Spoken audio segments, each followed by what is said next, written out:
এই যে গাছটি দেখতে পাচ্ছেন হালকা বেগুনি কালার, এই গাছটার বিজ্ঞানসম্মত নাম হলো মোজেস ইন দ্য ক্যাডল, কিন্তু স্থানীয় ভাষা অনেকে এটাকে ঝিনুক উদ্ভিদ বা নৌকা লিলি বা বেগুনি রৌ নামে পরিচিত।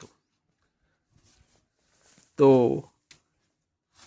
এটা সাধারণত বৈজ্ঞানিকভাবে ডাকা হচ্ছে ট্র্যাডিস্যান্টিয়া স্প্যাথিকা।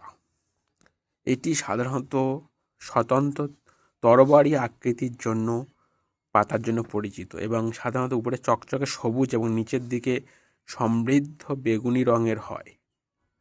এই গাছটি ছোট ছোট সাদা ফুল ফোটে যা পাতার মাঝখানে আবদ্ধ থাকে, যার ফলে সাধারণত এর নাম দেওয়া হয়েছে মোজেস ইন দ্য ক্যাডেল।